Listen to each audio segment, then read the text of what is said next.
Hi, I'm Yaakov Katz, and welcome to a new episode of the Jewish People's Podcast by JPPI. Ever since October 7th, Qatar has been in the spotlight. It was Qatar that helped broker the first release of hostages, women, and children back in November 2023, and it was Qatar that helped broker the hostage deal, or at least the first stage of what we are currently in that started a few weeks ago. Seems, on the surface, like a good actor, right? If only things were so simple. The reason that Qatar has been able to mediate between Israel and Hamas is because Hamas headquarters, to some extent, are in Qatar. Qatar has provided Hamas officials with sanctuary, billions of dollars, and as our guest on today's episode tells us, ideological support as well. So who are the Qataris, and what is it that they want? That's the focus of our show today, especially important in light of new allegations that have come out here in Israel over the last couple weeks, claiming that senior aides to Prime Minister Benjamin Netanyahu also worked at some point, alongside the work that they were doing as contractors in the Prime Minister's office, also worked for the Qataris. Our guest is Yigal Carmon, the founder and president of the Middle East Media Research Institute, MEMRI. Yigal is one of the most vocal critics of Qatar here in Israel. He's a veteran of the IDF, a colonel, and served for many years in senior intelligence roles in military intelligence and also for two of Israel's prime ministers. If you don't know MEMRI, you should. It's a source I've long used. It bridges the language gap between the West and the Middle East and South Asia. It provides translations of Arabic, Farsi, Turkish, Russian, and Chinese media, as well as giving people like myself and yourself, if you'd like, analysis of political, ideological, cultural, and religious trends that are beneficial to government, journalists, and just regular people looking to learn more about what's happening here. What does Qatar want? Have a listen. Yigal Carmon, thank you so much for joining us. It's great to have you with us on the podcast. Thank you for having me, Yaakov. Of course. So we're here because, the Qataris are, of course, once again in the headlines. They're always in the headlines. But now, ever since October 7th, we've been speaking a lot about the Qataris and the role that they play, the sanctuary that they've provided Hamas, the material support that they've provided Hamas, financial support for Hamas.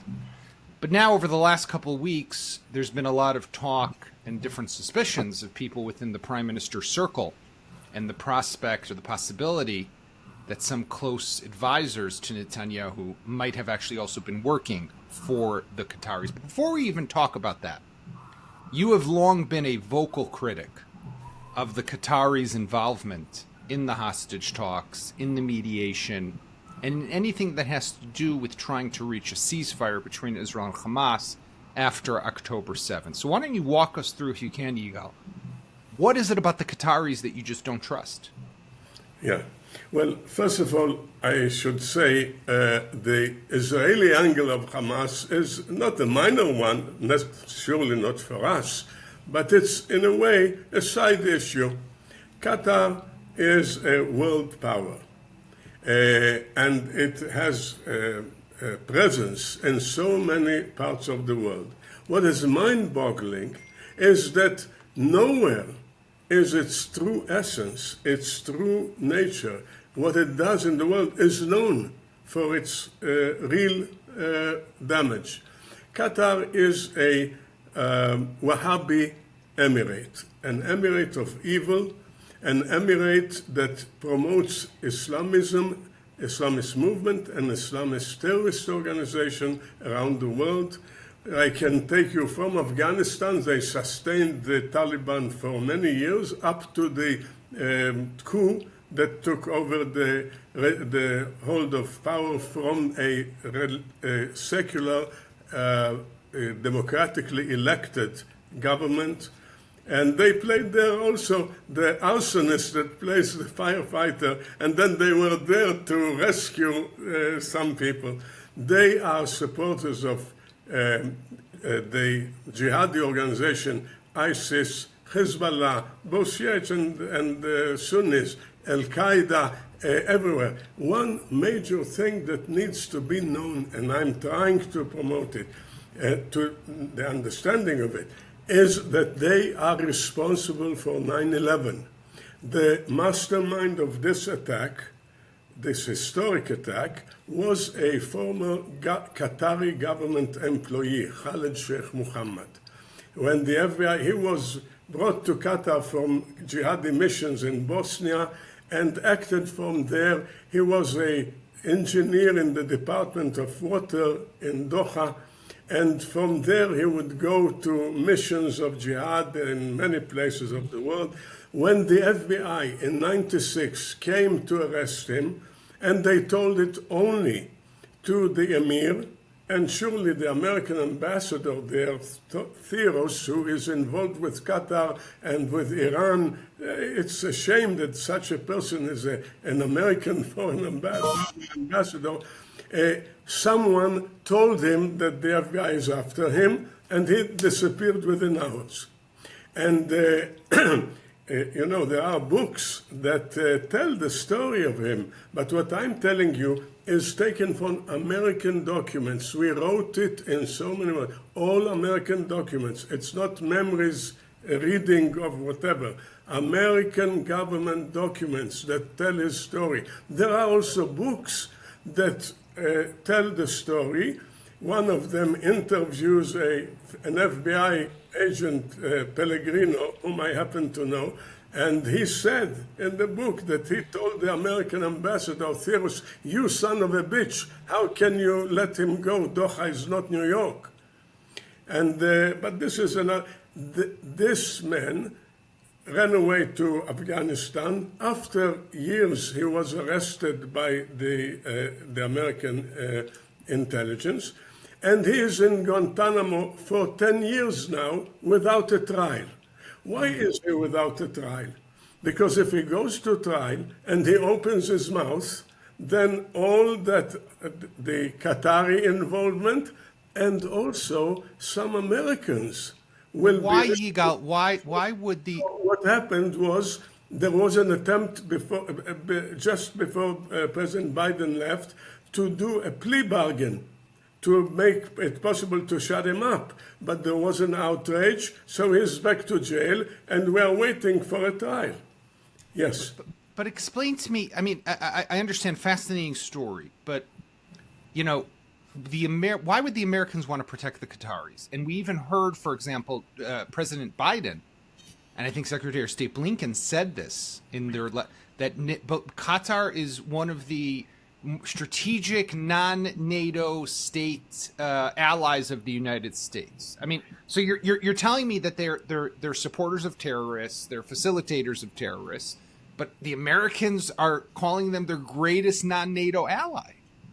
Right, and this is so mind-boggling, and this is something to be investigated. Who has an interest in depicting Qatar like that? While the Qataris, and I'll send you this report, you can show it, they assume publicly, openly, the role of Wahhabis. We have the emir, former emir, speaks in the inauguration of the Muhammad ibn Abdul Wahhab Mosque in Doha, and says, we are the followers of Muhammad ibn Abdul Wahhab, and we will promote his message in the spirit of modern days. Let me tell you what that sentence means, which you repeat several times. In the spirit of modern days means we don't ride on a camel to raid whatever.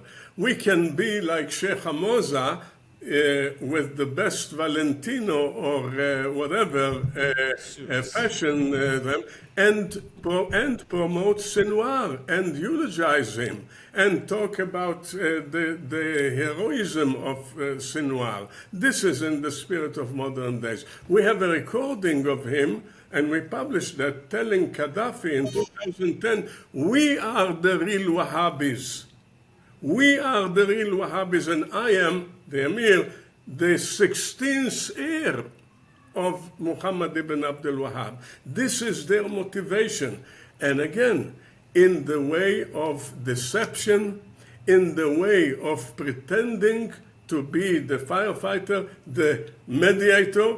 What is mediator? They are on the side. In this mediation, there are two sides fighting, and they have representatives. America represents us, and Qatar represents Hamas. What is the mediation So here? basically what you're saying is, Yeah, and I've heard this argument. I've heard this argument that the Qataris, right? Some people say, listen, they maintain relations with the Taliban, with Hamas, with the Iranians, with all the bad actors, so that one day when the Americans or the Israelis or someone else in the West needs help, they have the open line of channel. Other people say, and I think this is what you're saying, they're not maintaining relations. They are identifying, supporting. They are on the side of those negative bad actors. I will prove that. By the way, they say, not the Americans, but let's assume it's true, that the Americans ask us to keep lines of communication. Right. Good. Let's assume it's true. Did they keep lines of communication? No. They invited headquarters of terrorist organization into Doha. This is the typical Qatari deception. This is the classic deception way of Qatar. This is not keeping lines of communication. This is establishing the leadership of those. The Taliban had a headquarters in Qatar. Hamas had occasionally other organizations had representation in Qatar. It's not lines of communications at all. This is an example. Okay, Go ahead. But the thing is, I accept what you're saying. I mean, there's major issues here, no question about it. I mean, at any point after October 7th, the Emir could have sent his security forces and arrested Khalid Mashal and Ismail Haniya and Abu Marzouk and all these other Hamas guys who were there in Doha. Anyone could have done that. Now, they decided not to do that. Okay. But Israel, Yigal, and you know this better than anyone, had been agreeing, had asked the Qataris to send those suitcases of cash back starting in 2018. That was Prime Minister Benjamin Netanyahu. We facilitated that. Naftali Bennett, when he became Prime Minister in 2021, said no more suitcases of cash, but he found other ways to still get that $30 million a month into the Gaza Strip. So Israel wanted the Qataris in Gaza. They wanted Qatar's help with Gaza. The Israelis, according to some reports, after October 7th, with the hostages, had two options on the table. Do we go with the Egyptians or do we go with the Qataris? And Israel decided to work with the Qataris instead of the Egyptians. So if I play the Qatari role for a moment, I would say to you, but you guys wanted me to work here. You wanted me to help you. Nice. So before I go into the Israeli role, which is a big thing, let me say something about the strategic issue of the CENTCOM base in Qatar, which is used when you say, why is America declaring them the NATO base? Many are using this story as a justification for the American position regarding Qatar. Here we need to explain something. It is not the Qataris that do a favor to America to have the space there.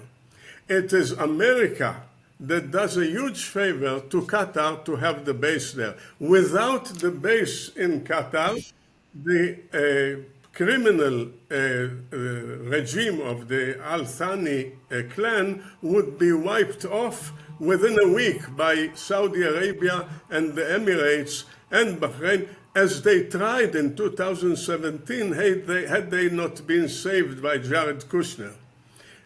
For reasons that we have to talk about. But they, Saudi Arabia and the Emirates, offered to give their land for this base, and their offer was declined.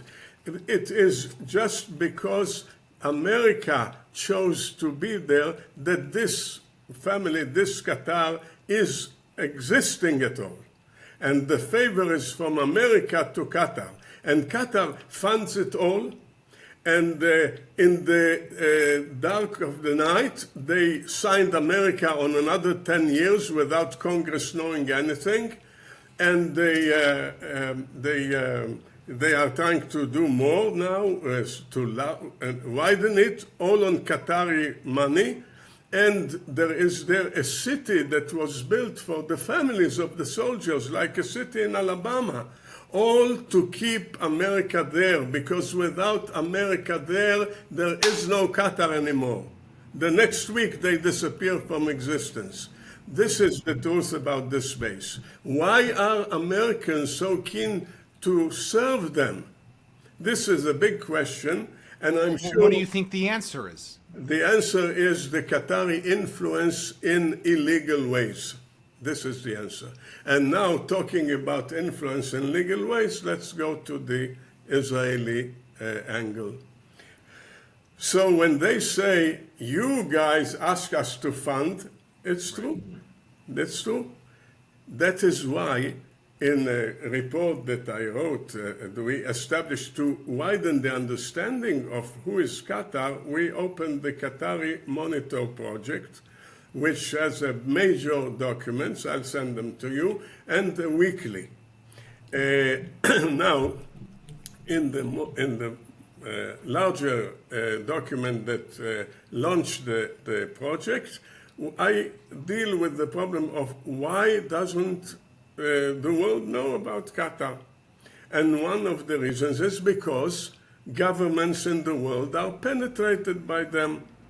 And I can give you examples. I mean, it's known that France is fully penetrated by Qatar. Now there is a big scandal, huge scandal over Paris Saint-Germain, and there is a crisis between Qatar and France, and they dare chutzpahdik to say we are not going to have it anymore, as if what? They bought FIFA. The whole thing was bought by them. It's on trial. Hundreds were already accused and convicted, and other things. The deputy chairman of the European Parliament, Eva Kaili of Greece, she was the Brussels police raided her home, found millions of dollars. She was removed from her position, Qatari money, and now she stands trial. To tell you more, Qatar dared to hire an ex-CIA official, former official, Kevin Choker, to spy on American legislators. Unheard of. Even in the Biden administration, there was a demand by the Department of Justice for Al Jazeera, which is owned by the government, to register according to the FAR laws, for agent laws, and they just, they couldn't care less. They didn't do it. An order from the Justice Department, they didn't do it. You see how deep their penetration... But this is because of the way they spend their money? Pardon? It's because of the way they spend their money? Of course, of course. This is the non-secret. Who doesn't know? You know, I said it several times in articles in English. What every taxi driver and vegetables vendor in the Arab world knows, the heads of intelligence of Israel and America and don't know, didn't know, or they knew and they didn't care. Maybe, I don't know. I think they don't know. They didn't know. How can you explain this thing that the head of Mossad is the architect of bringing illegal, criminal money? We have a law, the law of fighting terrorism, החוק למאבק בטרור, right? And according to that, one cannot bring money, and there are organizations and associations that are tried and convicted on that. And if it should have gone through Bank Israel, if it would have been legal money. But Bank of Israel would not take it because we would be thrown out of the SWIFT like Iran. So the Prime Minister found a way that is really criminal. This money could not, I said several times, the Prime Minister has the power to change the law. If he wants to allow this money, he can change the law. He has a majority in the Knesset. But to go beyond the law and to do a criminal act of bringing money in suitcases, it is unheard of. Let me tell you a story of the time of Reagan. There were two activists that acted too far in supporting the, in South America, I forgot the name of some terrorists, and there was an outcry, and there was a scandal over it. So what happened?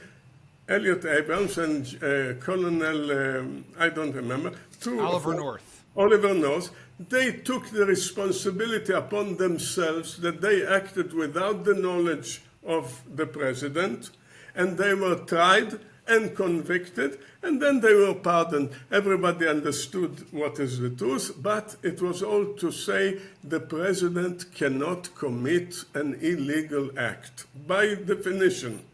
It was people who thought they understand what he wants, and they did it on their own understanding without him knowing. Here, it's the prime minister who did it. And the Mossad did it knowingly. And this is so criminal. So again, but Yigal, why Bibi Netanyahu, Yossi Cohen, who was then the head of the Mossad, these are people who have done, Yossi Cohen was the guy who oversaw the stealing of the nuclear archives in Iran. These are people who fight terror, who have been tough on terror. Although we could argue about Netanyahu, personally, I think he's the ultimate person responsible for October 7th. But put that aside for a moment. Why would they knowingly allow a terror-supporting entity into the Gaza Strip? Why would they allow that? Okay. Number one, the prime minister, he said it. There were several reasons. He said it that he thought he is buying quiet. Now, I want to talk about it for a second. The very notion that you can buy quiet from a psychopath, religious extremist like Sinwar is, I don't know what word, neither in English nor in Hebrew, what word, you can buy quiet from such a guy? Well, what notion is this? But add to that something that most Israelis don't know. It was based, the concept, whatever we call it, of October 7 was built on a total lie that the situation in Gaza is bad, is horrible, is I don't know what. The truth of the matter, as witnessed by foreign journalists, by aid workers from international aid workers, by the drones that were flying over Gaza, that it was a thriving city, a thriving whole area. When General Eisenkot, who was chief of staff, says there is a humanitarian crisis, and you see the buildings, and you see 22 institutes of higher education, 34 hospitals, now we know that, promenades, markets, you see refugee camps, 5 stories high buildings, you see we have a project that talks about Gaza before October 7, shows it with movies, with videos from Jazeera, from BBC, from TRT, from influencers from Gaza that show. And then you have the son of Hania speaking. Hania had a palace in a Shati in the refugee camp, a palace. We blew it up.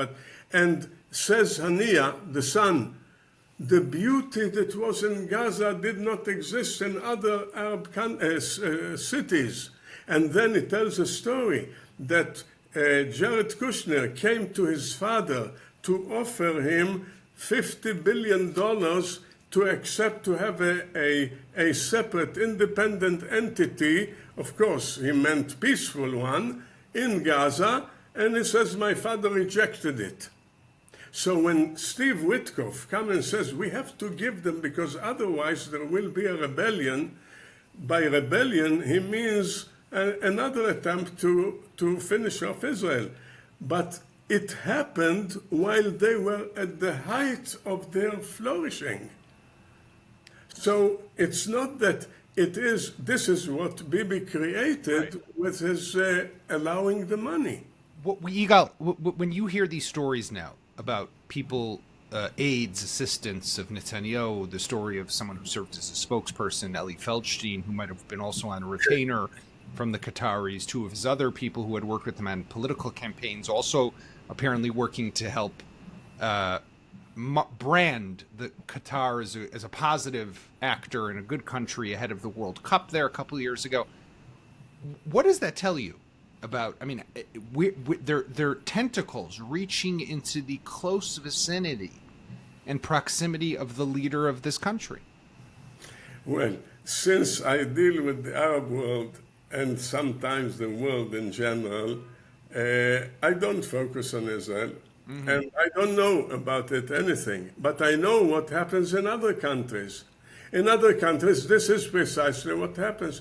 Take Senator Menendez, who was convicted for money from Egypt and Qatar, and Morocco and other things. This is happening in this world. Evakali, the Prince of Wales, now the King. There was a big scandal in London over getting £3 million. And then he said, from Qatar, from Hamad bin Jassim, the Prime Minister, and then he said, okay, but it's not for me, it's for my charity. Well, come on, you get money for charity in bags? In bags? It doesn't go to your account in the bank. They closed it somehow and finished. But the biggest, as they say, the best and the brightest, the biggest and the most responsible people in countries are bribed. Yeah. Are bribed. So I don't know about Israel because I don't research it, but I did. Good diplomatic answer, Yigal. I want to ask you, before I let you go, I want to ask you something else. Before October 7th, you had published a piece in Iran International. No, in MEMRI. I'm sorry, in MEMRI. I apologize. Yeah. In MEMRI, where you called it basically signs of possible war in September, October, and you published this on August 31st, 2023. Right. And you went into a whole, I'll just read the beginning. Lately, there have been growing indications that a war against Israel may break out in September or October. Yes. And you gave different reasons. You spoke about it's Hamas or Hezbollah, and they might not be eager to start a comprehensive confrontation with Israel, but it could happen. And then you give a number of different reasons why this will happen. You were one of the few people, I think, who identified that something was brewing. Something was going on behind the scenes. What was it that you were seeing back then? That you, Yigal Carmon, who, yes, you're a colonel in the reserves, you served in military intelligence, you have experience, but what were you seeing? Someone who's not seeing the classified intel. What were you seeing that our people in Shabak, in Amman, were not seeing? Yeah. So I was also advisor to two prime ministers from both sides. Begin and Rabin, yes. Shamir. Oh, Shamir and Rabin, sorry. Right. So this question that you asked, I was asked at INSS by the former head of intelligence, of military intelligence, what did you have that you based on? And I answered him, look, I didn't have anything that others didn't have. With one difference. We believed them. We believed them. When Saleh Aruri says, we can do it, and we will do it, we believed him. Why didn't people believe them? Because they are Arabs? This is a hidden racism. They say it and they mean it. And when what we had was respect to what they say, where others pretending to be progressives and endorsed a position that, okay, what they talk, blah, blah, blah, they talk, but what they really are interested in is life, ruling, level of living, standard of living. No, they have an ideology. Like you have an ideology, and don't dismiss their ideology, and they are willing to sacrifice everything that they have, and they had unbelievable thriving city, and they were ready to sacrifice it for their ideology. And the Israelis, intelligence people, others, the milieu of Tel Aviv, thought, people told me, friends of mine said, Yigal, we cannot defend you anymore. This is racism. Saying that they mean it, that they have to be respected for what they say and what they plan and mean. And when we used to do school book studies, now school books are the essence of education to jihad. You know what people told me? What nonsense are shtuyot? What nonsense are you dealing with? But by the way, when it's about Israeli school books, this is hugely important. Whatever word, and I agree with it. The only reason what was it? They teach. What was it? It was. I mean, you're depicting. You're portraying a picture of people who just didn't want to recognize reality. Right. And they invented a progressive approach, progressive, quote unquote, false, that it's racist. It's just talk. Yeah. They just talk. They are interested in money. They, Arabs, we Jews are not about money. No. They are about money. This is what they care for. And we give them money and everything will be fine. Well, guess what? They have an ideology. And they are willing to sacrifice their lives and everything they have for their ideology. And it is not progressive to dismiss it. It is stupid. It is racist to disregard it and to call it whatever. Now, there was another reason that was mentioned in the media for bringing all that money. It was in the media, and also Smotrich is quoted to have said it, that Hamas is an asset, and in the media and the Likud, Bibi is quoted to have said it, that whoever opposes a Palestinian state should support that. Right. Namely, there is a poll in Ramallah. Let's have a poll in Gaza. They don't agree, and we can evade any negotiations for a Palestinian state, so we prevent the Palestinian state. Now, this was a wrong strategy to the extent that it was there. It is I think that there is, and if we talk now about the Trump plan, I will explain it. There is another way to oppose a Palestinian way, a truthful way, and that is that all of them, Hamas and also the PLO, did not give up the right of return in Oslo or anywhere else. And Israel cannot go to a Palestinian state solution with the right of return hanging them over our head. This is the way to oppose it, not by... I do want to ask you, though, before we end, we're recording this at a time that Israel is starting to negotiate on the second stage, potentially, of the hostage deal, and on Friday, there's an expectation that, or Saturday, sorry, there's an expectation that a larger number of hostages will return to Israel, potentially even 6.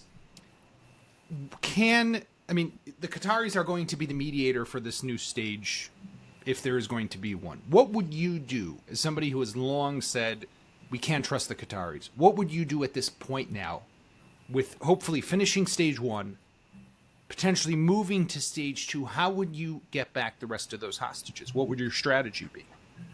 Well, first of all, there are other Arab countries, beginning with Egypt, and there is the Emirates that are active in Gaza, helping the population with no political intention, and there is Saudi Arabia. There are Arab states that could be truly mediators, not stand by the side of Hamas. Mm-hmm. That's number one. If we want peace, we have to remove Qatar from the picture in any possible way, totally and absolutely. As long as Qatar is involved, it will be a whole mess, and there won't be stage 2 and there won't be stage 3 unless President Trump understands what's going on and clashes with them, which they cannot stand, and then there might be, the clash should be initiated by Israel, but at the end, Israel doesn't do it, so hopefully the president. There is another point of clash. The president suggested his solution, and the Qatar, all Arab states are expressed mild rejection, very mild, because A, they don't care about the president. Second, they don't want to clash with President Trump, because then he will say, you oppose me, fine, that's okay, deal with your own resources, no more money, and that they cannot afford. So they don't go beyond. There was a meeting of the Arab states that was planned for the 27th, and it was postponed for logistical reasons. What nonsense. Because they don't know what to do. They cannot oppose him, and they don't know what to do. The only country that didn't express any official statement is Qatar, because the moment they say something against Trump, they are finished. So what do?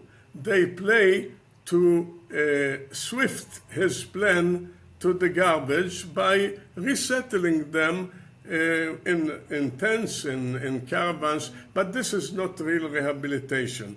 It is limited. For real rehabilitation, they need to give up the right of return. Whenever the Conference of Arab Countries comes, they have to stand to the real issue, the right of return. And this is a principle that was adopted for the Palestinian refugees only by the UN. All other refugees after World War II, after Yugoslavia, after Northern Cyprus, all the principle was one. They are to be resettled with the help of the UN in their new places. Only with regard to the Palestinians, another principle was adopted: return, disregarding the existence of the State of Israel. When we see that UNRWA educated to violent return, this is the UN. This is what they decided. This is what they stand for, return. And they have to give it up, or there won't be peace, neither with Gaza, nor with the PLO, nor with anyone. Yigal Carmon, the founder and head of MEMRI, I want to thank you so much for joining us today. Thank you. Thank you. Thank you for joining us on today's episode. As always, you can find us where podcasts can be found, on Spotify, Apple, and of course, YouTube and the website of Times of Israel. I'm wishing all of you a safe and happy and quiet weekend. And let's hope that we'll see you next week with hopefully some more hostages who have been released in our home back with